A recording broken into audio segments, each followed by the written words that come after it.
जिंदगी जैसे खुशी हथेली पे रख के मुस्कुराने लगी।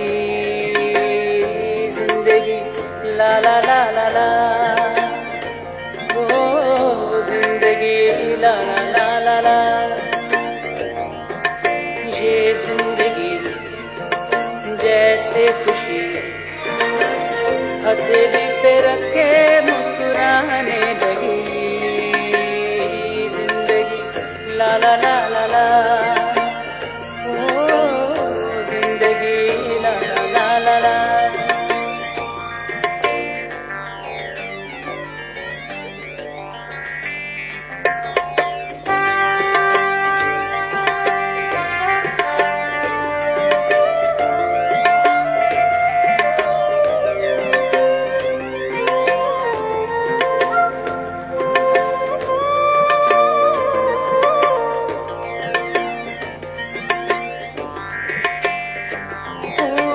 जरा और जीने की आस रहे, कोई तो किनारे के पास रहे, ये एहसास रहे।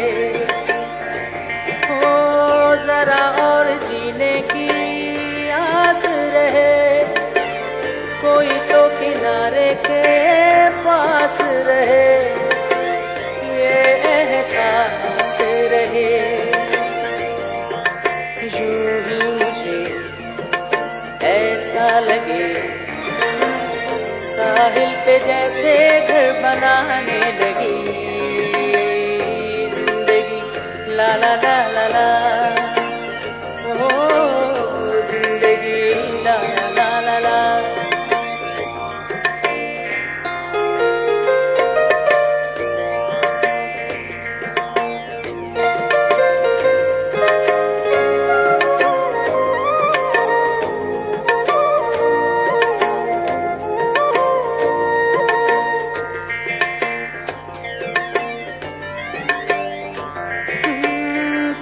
फूल डाली से टूट गया, रिश्ता बहारों से छूट गया, माली से रूठ गया। हाँ, कोई फूल डाली से टूट गया, रिश्ता बहारों से छूट गया, माली से रूठ गया।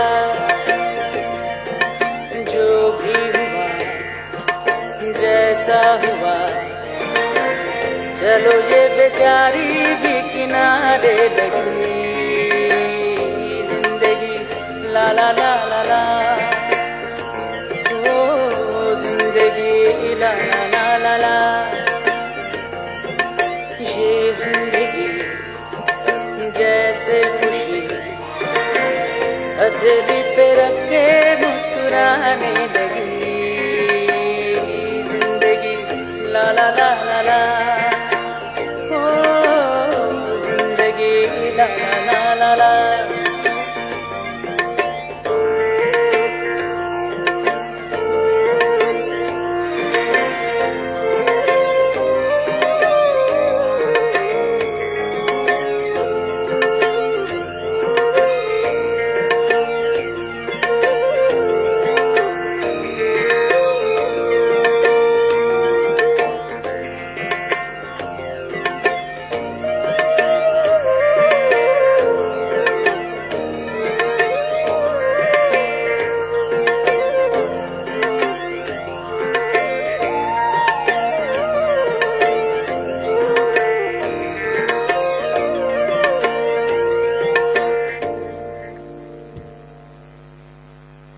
रेडिक्वेट की उर्दू नशियात से हम पेश करते हैं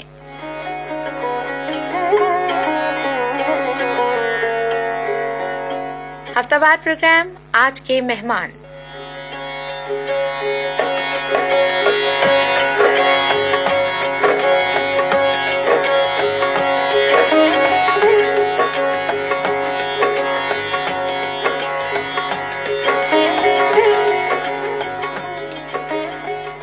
जिसमें शामिल तमाम अफराद का अज़्म है कि मिली मोहब्बत तो आसमानों से तोड़ लाएंगे हम सितारे, मिली मोहब्बत तो आसमानों से तोड़ लाएंगे हम सितारे, हमारे अज़्म जुनू से शायद कोई भी वाकिफ अभी नहीं।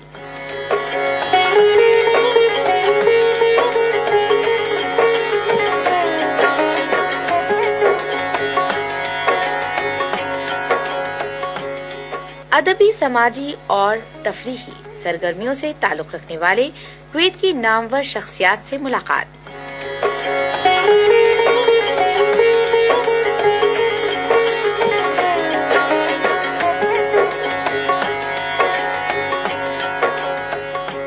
कुवैत में होने वाली उर्दू अदब की महफिलों की एक झलक और बहुत बहुत कुछ जो आप सुनना चाहते हैं, सिर्फ और सिर्फ आज के मेहमान में।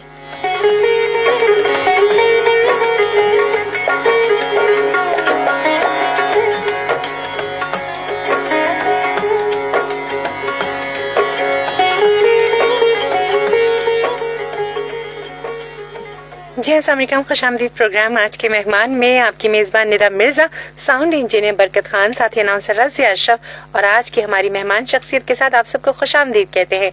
जी हाँ अस्सलाम, जैसा कि आप सब जानते हैं कि हमारा मकसद स्टूडियो में मदऊ करना उन शख्सियात को है जिन्होंने अपनी जिंदगी में बहुत जिद्दोजहद की, बहुत मेहनत की और आज एक मकाम पर पहुंचे हैं। जी हाँ, और कुछ ऐसे भी हुनरमंद लोग होते हैं जो मुख्तलिफ किस्म के काम कर कर दरिया को कूजे में बंद करने की कोशिश करते हैं। ऐसी एक शख्सियत हमारे स्टूडियो में इस वक्त मौजूद है जिनका नाम है जितेंद्र कुमार चौधरी, जो कि ओनर है रेस्टोरेंट के और मैनेजमेंट कंसल्टेंट हैं आईटी सिक्योरिटी और एंड फिनटेक में। तो जनाब उनसे गुफ्तगू करेंगे। मेरी स्टूडियो के उस पार ऑफलाइन जब हम थे तब हमारी बहुत अच्छी गुफ्तगू रही और बहुत मजा आया। एक दिलचस्प शख्सियत के मालिक हैं और यकीनन आज आपको भी उनसे मिलकर बहुत अच्छा लगेगा। तो सबसे पहले हम वेलकम करते हैं जनाब जितेंद्र साहब। कैसे हैं आप? खुशामदीद आपको। अस्सलाम वालेकुम और नमस्कार। रेडियो कुवैत उर्दू सर्विस सुनने वालों को मेरा प्यार भरा सलाम। अच्छा जितेंद्र जी, आपके नाम जितेंद्र सुन के मुझे अदाकार याद आ जाते हैं, तो जीतू जी बुला लें आपको। जरूर जरूर, मेरे घर का नाम भी जीतू ही है। अच्छा, जीतू ही है। तो जनाब निक नेम हमने भी आज रख लिया है जितेंद्र साहब का कि जीतू जी बुलाया जाए इनको। तो जनाब ये बताइए सबसे पहले हमारे सामीन को कि आपका ताल्लुक कहाँ से है, किस मुल्क से है? मैं हिंदुस्तान से हूँ और हिंदुस्तान में कानपुर एक शहर है, बहुत पुराना शहर है। मेरा पैदाइश वहीं पे हुई। अच्छा। वहीं पे पढ़ाई भी हुई, लेकिन पढ़ने के लिए पूरे हिंदुस्तान में और बाहर भी पढ़ने के लिए कई बार इधर जाना पड़ा। अच्छा, कानपुर का आपने जिक्र किया, कानपुर की ऐसी क्या चीज मशहूर है जिससे कानपुर पहचाना जाता है? कानपुर एक्चुअली पहले टेक्सटाइल के लिए हब हुआ करता था, जिसको बोलते मैनचेस्टर ऑफ इंडिया बोला करते थे। अच्छा। और उसके अलावा लेदर, और आजकल जो पहचाना जाता है थोड़ा सा गलत नाम से पहचाना जाता है, पान मसाला वहाँ बनता है। अच्छा, वही तो वहाँ का गाना वो तो नहीं गाया जाता, खाई के पान बनारस वाला? वो कानपुर के पास में ही है, बनारस है। अच्छा, तो बनारस। जी हाँ, वो थोड़ा सा दूर है, वाराणसी जो है थोड़ा सा दूर है वहाँ से। बट कानपुर में लाइक पान के लिए पहचाना जाता है। कानपुर में पान मसाला बनता है आजकल। तो जी हाँ, मीठा पान का मसाला या वो हर तरह का मसाला। आप शौकीन है पान खाने के? नहीं सर। देख लीजिए जनाब, जीतू जी शौकीन नहीं है, लेकिन इसका ताल्लुक उस शहर से है जिसका नाम है कानपुर। तो जीतू जी ये बताइए कि अर्ली एजुकेशन आपने कहाँ हासिल की? अर्ली एजुकेशन मेरी कानपुर में ही हुई। अच्छा। कानपुर यूनिवर्सिटी से मैंने जो है अपना ग्रेजुएशन किया। देखिए क्या होता है कि जब आपके फैमिली में कोई बड़ा भाई चार्टर्ड अकाउंटेंट होता है ना, तो आपके वालिद पहले डिसाइड कर लेते हैं कि हमारा छोटा बेटा भी चार्टर्ड अकाउंटेंट बनेगा। तो अच्छा, ये मैंने अक्सर देखा है कि किसी फैमिली में एक सीए या एसीसीए हो जाए तो वो गन पॉइंट पे सबको कहते हैं कि नहीं तुम लोगों ने भी इसी फील्ड में जाना है। क्या वजह है इसकी? एक्चुअली क्या होता है कि देखिए वालिदैन की एक ही रिक्वेस्ट होती है, एक ही ख्वाहिश होती है कि हमारा बच्चा जो है बड़ा वाला सही सेट है, हाँ, तो छोटा वाला भी सेट हो जाए। लेकिन क्या होता है कि वो टाइम निकल गया। अब जो हमें लगता है कि ये फील्ड हमारे मतलब की नहीं है। सही बात है। तो मैंने बीकॉम किया, सीए के एंट्रेंस एग्जाम में बैठा। अच्छा। और जबरदस्ती एमकॉम भी कराने के लिए डरवाई दिया उनको, लेकिन मेरा कोई इंटरेस्ट था ही नहीं इसके अंदर। तो आपका क्या शौक था, क्या चाहते थे बनना? मैं बेसिकली लाइक साइंटिस्ट बनना चाहता था। अच्छा। लेकिन वो तो नहीं बन पाया। तो लेकिन क्या हुआ कि मेरे सारे जो फ्रेंड्स थे जो साथ में हाई स्कूल में पढ़ते थे, वो सभी लोग कोई आईआईटी में चला गया, कोई HPTI, दूसरे जो इंस्टीट्यूट हैं टेक्नोलॉजी इंस्टीट्यूट, आज सभी लोग सेटल हैं यूएस में। तो उन्होंने मेरे उनके साथ रहता था, तो वो जो पढ़ते थे मैं वही पढ़ता था, लेकिन मेरा इंटरेस्ट आईटी में था ज्यादा। आईटी में ज्यादा था।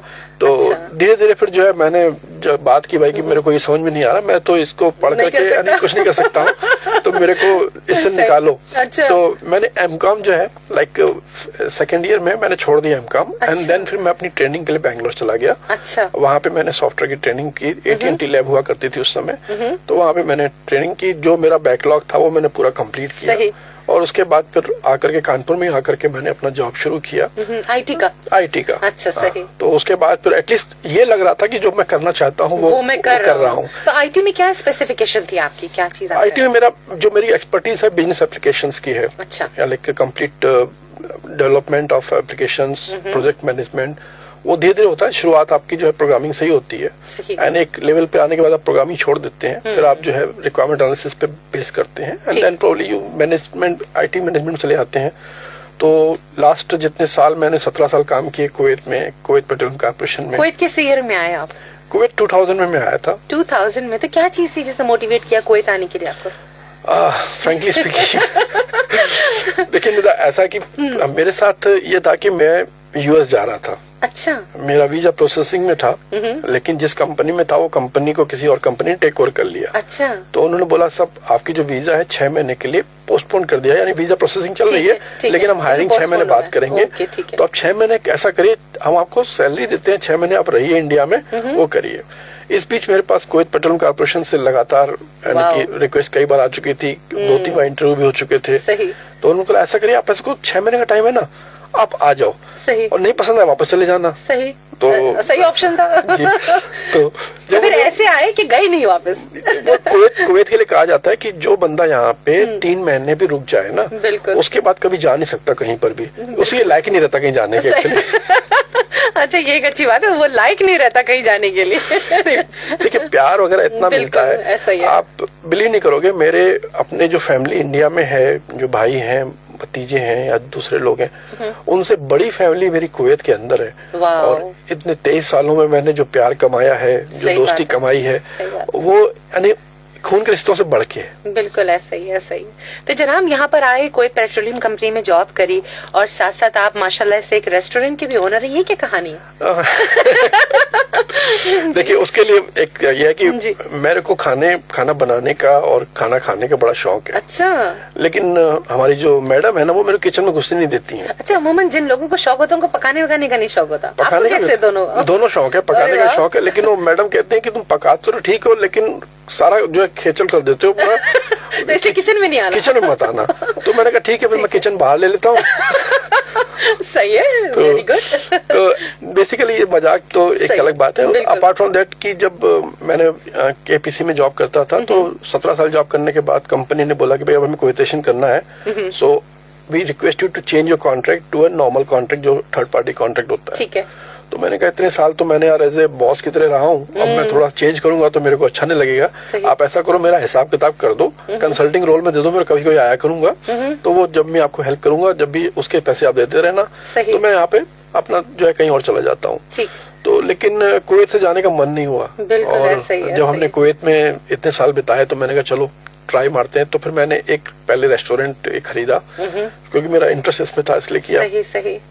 तो साइड बाय साइड मेरा जो है फाइनेंशियल, और उसके लिए आता हूँ बाद में। तो वहां पे मैंने जो है थोड़ा सा किया, पहले साल में लॉस हो गया।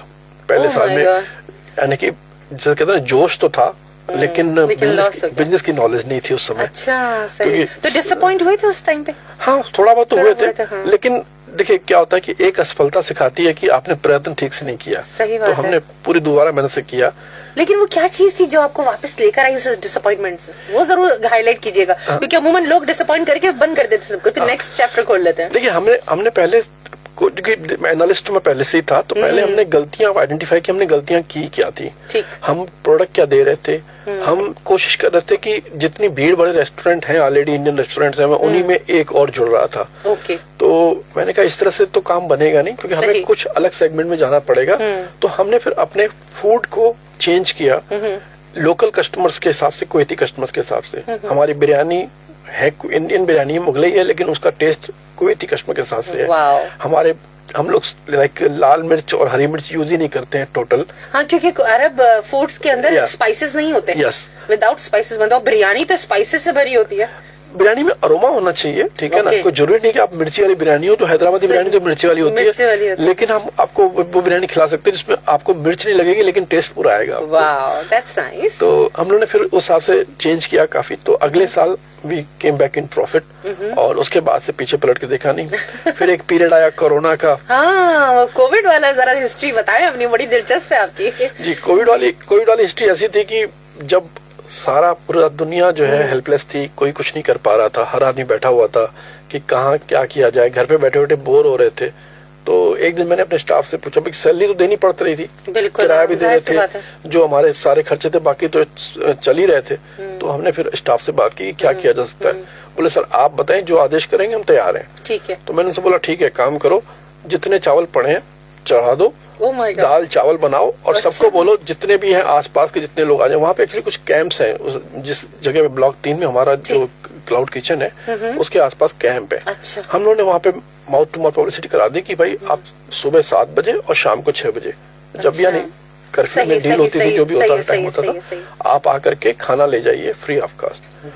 तो पहले दिन 500 लोग आए, सब खत्म हो गया। हमने उसको बोला ठीक है डबल कर दो, फिर 1000 आए, फिर 2000 आए, फिर हम लोग दूसरे एरिया में कोविड में ऐसा सीन था। Oh my God. तो इतनी भीड़ आ गई और लोगों ने काफी अप्रिशिएट किया ये। फिर मैंने अपने दोस्तों को बताया, तो आप बिलीव नहीं करोगे कि इतने सारे दोस्तों ने बिना कुछ पूछे, कोई चावल भेज रहा था, कोई दालें भेज रहा था, कोई राइस भेज, कुछ सामान आते जाता था हमारे यहाँ, जहाँ आ रहा था वो जा रहा था। हम तो बस अल्लाह के मर्जी के साथ चल रहे थे, हम तो जरिया थे। सही बात है, तो बिल्कुल जो अल्लाह ने कराया, हमने तो कुछ नहीं किया। वी आर बेसिकली, तो हम वही मानते कि जो हो गया अच्छा हुआ। लेकिन हाँ, उससे एक ये जरूर हुआ कि काफी सारे लोगों को हम लोगों ने टाइम पे खाना दिया। लोग खाना नहीं खा पा रहे थे, कई लोगों के पास तो राशन खत्म हो गया था, कई लोग जॉब चले गए थे, तो हम लोगों ने किट्स वगैरह जो है बना करके दी उन लोग को। कच्चे जो फूड होता है उसका किट बना के दिया, जितना भी जो हो सकता था मैक्सिमम जितना हमने अफोर्ड कर सकते थे हम लोगों ने किया। एंड जैसे कहते हैं ना कि लोगों से काफी हम लोगों ने पुण्य कमाया इसमें। वाकई तो, बेशक नो डाउट। वाकई कितने लोगों के दिल से दुआ निकली होगी इस चीज के लिए कि खाना, कहते हैं खाना खिलाने का तो बहुत रिवॉर्ड है इसका, तो ये बहुत बड़ी बात है। और खाना खिलाना चाहिए, चाहे वो अमीर हो चाहे गरीब हो, कोई भी हो, आप जरूर खाना खिलाने की आदत डाले लोगों को, ये बहुत अच्छी बात है। तो जनाब, कोविड में आप ये सब सारी सिचुएशन से गुजरे और आपने दिल की सुकून के लिए, खुशी के लिए इतनी सारे लोगों का पेट भरा, ये बहुत बड़ी बात है, बहुत अच्छी बात है। ये बताइए जनाब जीतू जी के ये उपकार एसोसिएशन क्या है? देखिए, उपकार एसोसिएशन यहाँ की सबसे पुरानी नॉर्थ इंडियन की एसोसिएशन है, 40 साल पुरानी है ऑलमोस्ट। और मैं इसका प्रेसिडेंट हूँ पिछले 4-5 सालों से। और हम लोग 222 फैमिलीज हैं जिनको लाइक हम लोग यहाँ पे बेसिकली पर्पस क्या था उपकार एसोसिएशन बनाने का, कि हम त्योहार नहीं मना पाते थे कुवैत में रह करके, और हमारे जो बच्चे आते थे जो भी, उनको यानी कि इंडियन फेस्टिवल के बारे में पता ही नहीं होता कि दिवाली क्या होती है, होली क्या होती है, कैसे होती है। हम लोग दिवाली होली टीवी पे दिखाते रहे, वही ऐसी दिवाली होती है, तो उसको सेलिब्रेट नहीं करते। एग्जैक्टली। तो हम लोगों ने सेलिब्रेशंस का पूरा उनको तरीका बताया। एंड यानी कि हम लोग साल में 5 त्योहार मनाते हैं, उसमें हमारा होली दिवाली होती है, डांडिया होता है, उसके बाद हमारा लोहड़ी होती है, पिकनिक करते हैं, एंड होली होती है। लाइक वी हैव 5 फेस्टिवल हम लोग करते हैं। और उसके हमारे कुछ एक नॉमिनल मेंबरशिप होती है, तो जितनी फैमिलीज होती हैं उसके हम लोग डिवाइड करते हैं। नॉन प्रॉफिट है, कुवैत एम्बेसी में रजिस्टर्ड है, कुवैत इंडियन एम्बेसी में रजिस्टर्ड है हम लोग, तो we are non profit and we do हर यानी कि 15 दिन। सारी फैमिलीज एक जगह पे जमा होती होंगी, लाइक अ फैमिली, फिर एक खानदान की तरीके से मिलकर सेलिब्रेट करते होंगे। वाओ, कितना अच्छा लगता होगा फिर। बहुत अच्छा लगता है। और हमारे सबसे खास बात कि हमारे सेलिब्रेशंस को देखने के लिए कुवैती, अमेरिकन्स, दूसरी यानी सब बहुत आते हैं हमारे होली के प्रोग्राम में। लाइक हम डेजर्ट में करते हैं, एंड वो देखने के लिए आप बिलीव नहीं करोगे हर तरह के लोग आते हैं, एंड दे एंजॉय इट। अरे वाह, ये तो बहुत अच्छा है।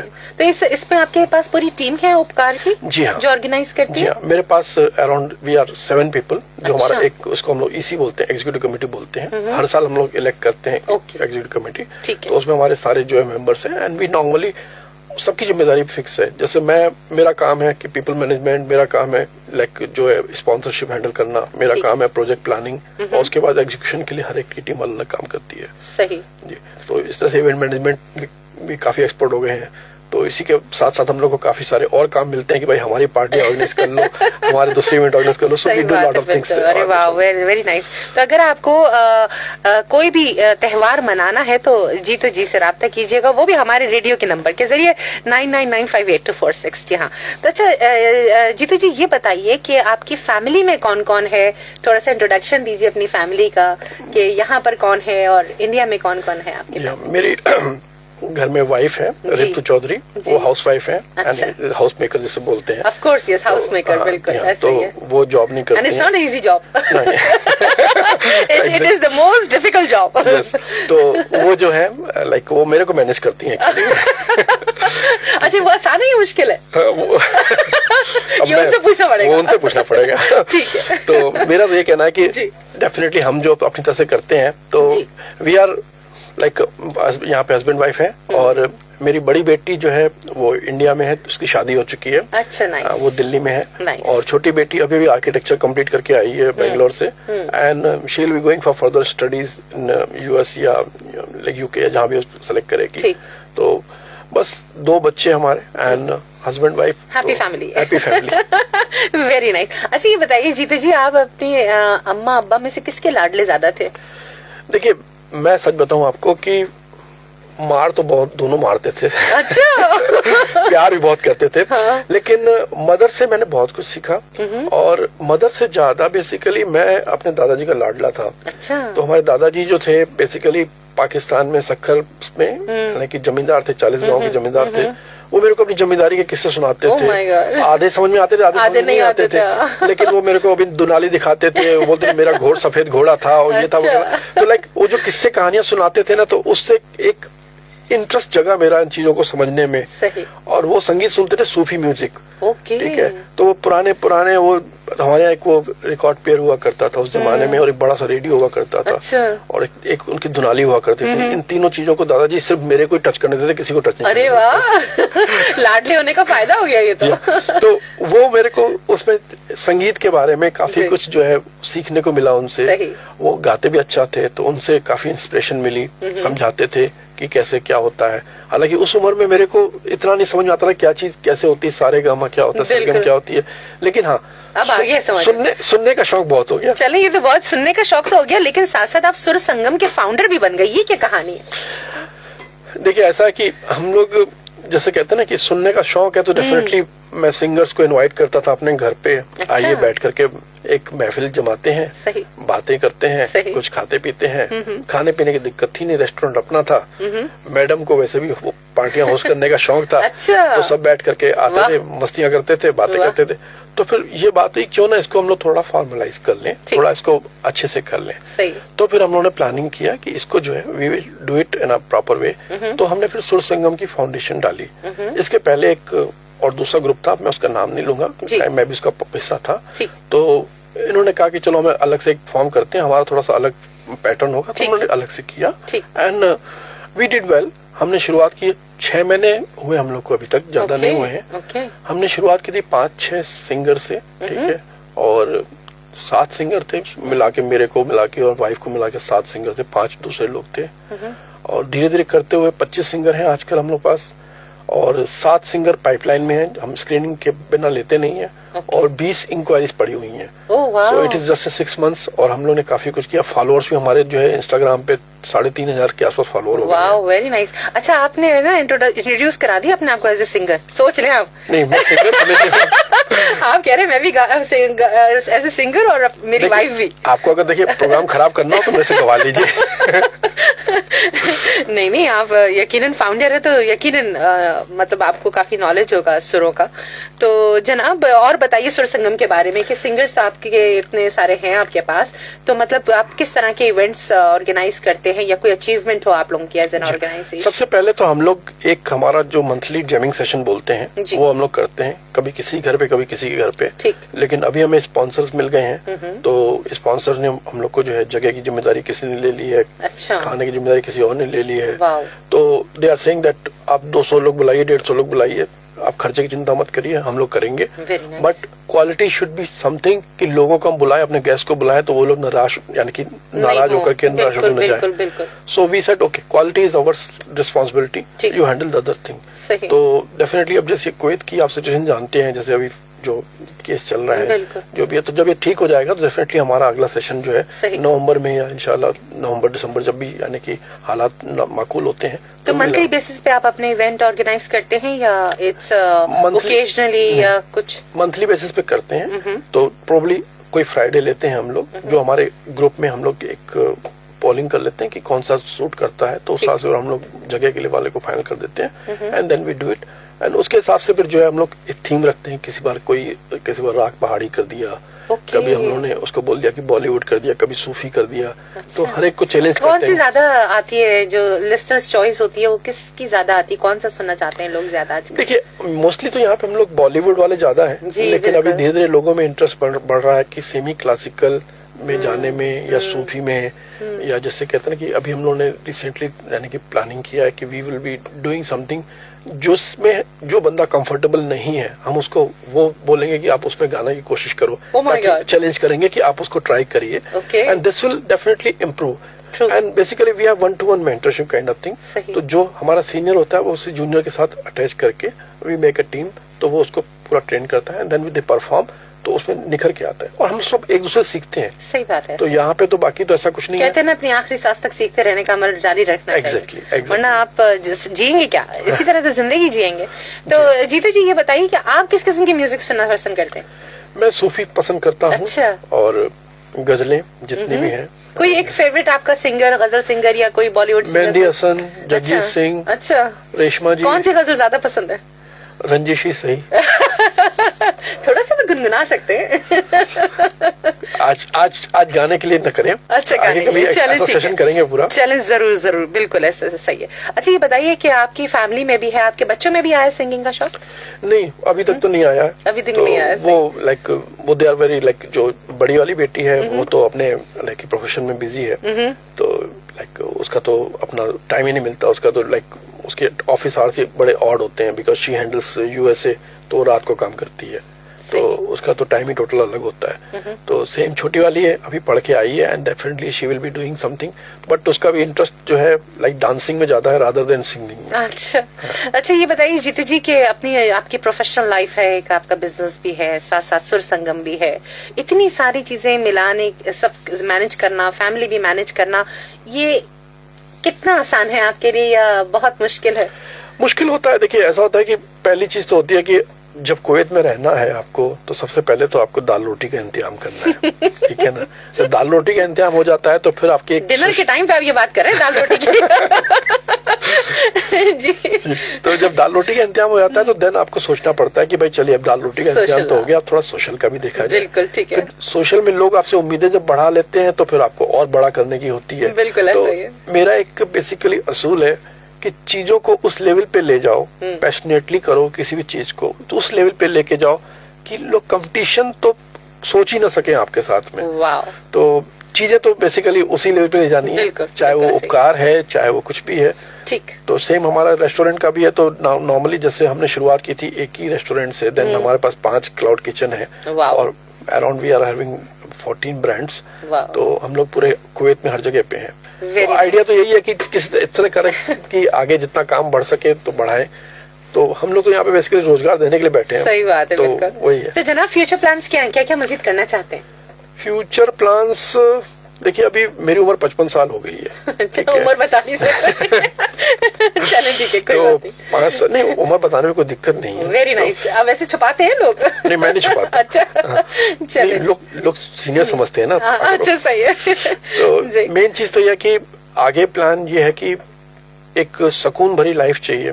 तो जितना भी हमने किया है, चाहे सुर संगम किया है, चाहे उपकार किया है या अपने बिजनेस को किया है, डेफिनेटली जब हम जाएंगे छोड़ करके तो ये बिजनेस चलते रहने चाहिए। यानी कि हम एक इनको देख करके खुश होते रहे, ताकि जब भी मैं इंडिया में बैठा हूँ चाहे कहीं भी बैठा हूँ, मैं वहाँ देख रहा हूँ कि भाई ये मेरा मरहबा चल रहा है या मेरा सुसंगम चल रहा है, तो वो होना चाहिए। तो ये हमने अपने लिए नहीं किया, हमने आने वाली जनरेशन के लिए किया। डेफिनेटली। तो सामीन, हम चलेंगे अपने दिलचस्प से सेक्शन की तरफ, जो कि है rapid fire section. Rapid fire section Jitu ji ऐसा होता है कि मैं आपको एक लफ्ज दूंगी, एक वर्ड दूंगी, आपके माइंड में जो फर्स्ट थॉट आएगा आप उसको एक वर्ड में या एक सेंटेंस में या किसी गाने की शक्ल में या किसी भी कोटेशन की शक्ल में आप उसको डिलीवर करेंगे। कुवैत। My love. वाइफ। डरता हूँ। ओह माय गॉड, वो सुन रही होंगी। सच बोल दिया आज आपने, लगता है। दिल। दिल बहुत बड़ा है। वाह, वेरी गुड। फूल। फूल पसंद है, सबको पसंद है, मेरे को बहुत पसंद है। कौन सा फूल पसंद है? गुलाब का। वाह। लाइफ, जिंदगी। जिंदगी एक जंग है। ओके। इंडिया। इंडिया, इसके बारे में कुछ भी नहीं कह सकता। मेरा दिल इंडिया, मेरा जान इंडिया, हर चीज इंडिया। सही है। माँ। माँ बहुत याद करता हूँ। ओह क्यूट। म्यूजिक। मेरी लाइफ है। ओके। कोई पसंदीदा गाना? एक गीत है, माना कि हम यार नहीं, वो बहुत अच्छा लगता है मेरे को। बाकी तो गजलें जो भी हैं आप कोई भी चला सकते हैं। पैसा। पैसा होना चाहिए, पैसा पावर देता है। चले, ये तो बहुत अच्छी बात है। अच्छा जीतू जी, जल्दी जल्दी से बता दें, कौन सी एक ऐसी आदत है आपकी जिससे आप चाहते हैं कि ये खत्म हो जाए, और कौन सी एक ऐसी आदत है जिसपे आपको बहुत फख्र होता है? देखिए, आदत तो यानी कि कोई ऐसी खराब आदत नहीं है जिसे कह सकते हैं कि वो नहीं, कोई भी ऐसा हो सकता है ना, जैसे गुस्सा आ गया या फिर है ना कुछ खामोश हो गए, ये पसंद नहीं है आपको इस तरह? देखिए, मेरा अगर आप जानेंगे तो सभी लोग जानते हैं कि किसी ने मेरा गुस्सा देखा ही नहीं होगा, क्योंकि मैं ज्वालामुखी टाइप का हूँ। जब मैं गुस्सा करता हूँ तो फिर आसपास कुछ नहीं देखता हूँ। फिर वो बंदा रहता ही नहीं है। अच्छा, ठीक है। तो फिर बी केयरफुल। तो फिर यानी वो नहीं होता। हाँ, ये जरूर है कि कुछ चीजें ऐसी होती हैं कि मैं जल्दी हाँ कर देता हूँ हर चीज के लिए। तो मैडम भी बोलती हैं कि भाई ये क्या करते हो, हर चीज की हामी नहीं भरा करो, हर चीज की हामी मत भरा करो, कुछ करने से पहले सोच लिया करो। आप हाँ करने के बाद फिर जो आगे रिस्क लेते हो कि क्या करना है। जैसे बिजनेस में भी होता है कि पैसा लगाते चले गए। तो यानी एक टाइम में ये हो रहा था कि मेरे को कोविड के टाइम पे जैसे कह लो कि आई वॉज इन डेप्ट्स में था, यानी लॉस था मेरा इतना ज्यादा, लेकिन कभी भी सोचा नहीं मैंने, उसको भी करके भी recovered and we came back into normal situation, वापस आ गए। Very nice. तो जनाब, जाते जाते एक छोटा सा मैसेज दे दीजिए। उर्दू सर्विस के सुनने वालों को मेरा सबसे पहला यही कहना है कि जो भी आप काम करें पूरे मन से, लगन से, पूरे पैशन के साथ करें, क्योंकि मंजिल आज नहीं तो कल मिलेगी। ठीक है, कोशिश करते रहिए लगातार। और इसी के साथ थैंक यू वेरी मच। क्या बात है जनाब। सामीन, उम्मीद है आपको हमारे आज के मेहमान शख्सियत जितेंद्र चौधरी से मिलकर खुशी हुई होगी और वो यकीनन आपके लिए एक इंस्पिरेशन बने होंगे। तो अगर आपको उन जैसा बनना है तो इस प्रोग्राम को आगे फॉरवर्ड कीजिए, सुनिए गौर से और उनकी बातों पे अमल करने की कोशिश कीजिए। इसी के साथ आपकी मेजबान निदा मिर्जा, साउंड इंजीनियर बरकत खान, साथी अनाउंसर रजिया अशरफ और आज के हमारी मेहमान शख्सियत को इजाजत दीजिए। अल्लाह हाफिज।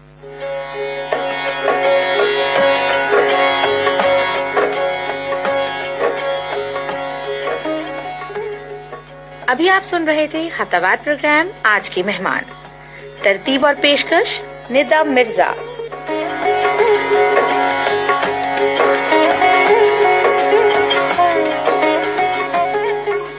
साउंड इंजीनियर मोहम्मद बरकत खान।